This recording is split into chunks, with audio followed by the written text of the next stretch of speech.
नमस्कार सम्पूर्ण मौरी कृषक साथीहरूलाई मेरो युट्युब च्यानलबाट विशेष गरेर मैले यो नयाँ मौरी कृषकहरूको निम्ति मैले थोरै छोटो केही जानकारीमूलक भिडियो राख्न लागिरहेको छु। विशेष आज जेठको अन्तिम समय हुन लागिसकेको छ। अब केही समय पश्चात बर्सात सुरु हुन्छ। 2-4 दिन पछि असार सुरु हुन्छ अनि हामी सबैलाई थाहा छ यो असार साउन चाहिँ एकदमै बर्सातको समय हो। हामी सानोदेखि थाहा भएको, सानै हुँदादेखि यो हामीले थाहा गएको, अनुभव लिएको समय हो। त्यसैले साथीहरू यसको विशेष गरेर यो तपाईहरुतिर हुन्छ हुँदैन यो चाहिँ साल चिलाउने बुढ्दाएर विशेष बढी फूल लाग्ने रुखहरू बुट्टाहरू मध्ये पर्छ।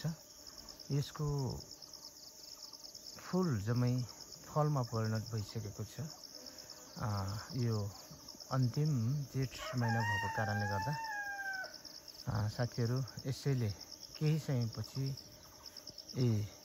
मौरीहरूको निम्ति यो पुष्प रसको अभाव हुन सक्छ। त्यसैले मैले यसको आडमा केही काँक्रोको बिरुवाहरू लगाइदिएको थिएँ। यो चाहिँ फूल पनि प्रशस्तै फुलेको छ अनि फल पनि लागेको छ।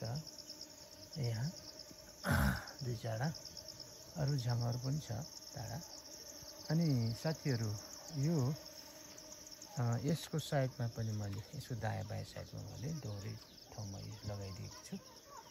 अनि साइडमा यसको आडमा चाहिँ बन्दाकोपी र काउलीको यसरी बिरुवा लगाइदिएको छु।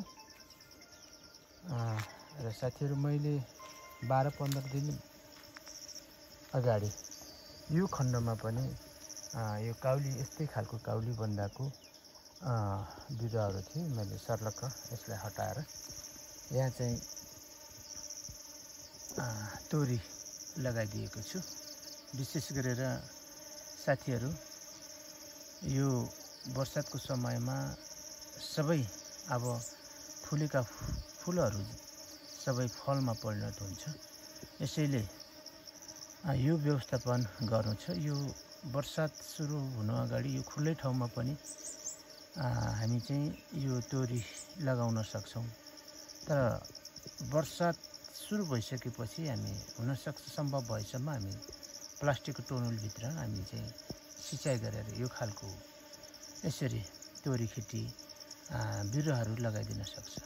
हामी त्यस्तो वातावरण मिलाउनु पर्ने हुन्छ। विशेष यहाँ यो चाहिँ खुल्ला ठाउँमा किन लगाउनु हुन्न भन्दा बर्खाको समयमा यो चाहिँ एकदम ज्यादै नरम डाँठ हुन्छ यसको।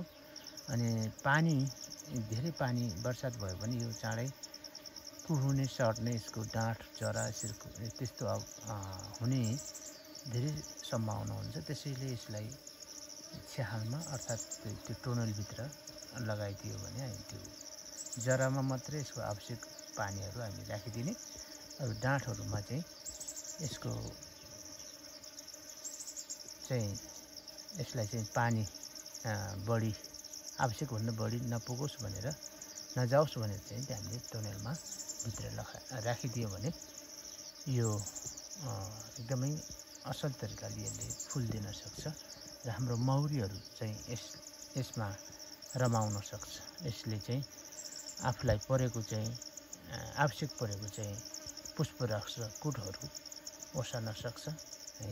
हामीले चाहिँ 2 महिना विशेष गरेर असार साउन र पुष र माघ जुन प्रतिकूल मौसममा यिनीहरूको लागि एकदमै ती आवश्यक कार्यहरू हामीले गरिदिनुपर्छ है। यहाँ मौरी मात्रै हैन, यहाँ एउटा कठौरीको माउ पनि देखियो यहाँ नजिकै कतै छ होला कठौरीको चाहिँ माउ पनि यसमा आएको मैले देखेँ। यो नजिकै कतै सेप्यान जङ्गलमा छ होला बुट्यानहरूमा। धेरै चाहिँ मौरीकै हामी बगाल देख्छौँ। सानो छोटो एरियामा क्षेत्रमा मैले लगाएको थिएँ। अब यिनीहरूलाई बिचरा तोरीको बुट्टा र फुलभन्दा पनि धेरै मौरी निस्किएको अवस्था छ। यहाँ एक फुल पुष्पदेखि अर्को पुष्पमा चछाड मछाड गर्दै यिनीहरू त्यो फुलहरू चाहँदैछन्। साथीहरू, यसको लागि तपाईँले बर्खा समयमा चाहिँ बर्सातको समयमा तपाईँले यही गर्नुहोस् भन्न चाहिँ सुझाव दिन चाहे। मैले कि अब एक दुई दिन पछाडि नै यसलाई फेरि हटाएर यो चाहिँ हुनसक्छ यो बन्द काउलीहरू यो एरियामा पनि यो हटाएर मैले तोरी नै लगाइदिने सोचमा छु। किनभने यिनीहरूलाई फुलको धेरै नै आवश्यक पर्छ। त्यसैले यो व्यवस्थापन जति पनि हामी मौरी कृषकहरू छौँ हामीहरूले नै यो प्रतिकूल मौसमको लागि यसलाई मिलाइदिनुपर्छ। अनुकूल वातावरण सहज वातावरण हामीले मिलाउन सक्यो भने हामीले चाहिँ सोचे जस्तो यसबाट हामीले आम्दानी लिन सक्छ है त। साथीहरू, यिनै भिडियो छोड्दै बिदा हुन चाहन्छु। विशेष तपाईँलाई यस भिडियोबाट केही मनोरञ्जन भयो अनि ज्ञानका कुराहरू भयो भने यसलाई लाइक, कमेन्ट र सब्सक्राइब गरिदिनु होला।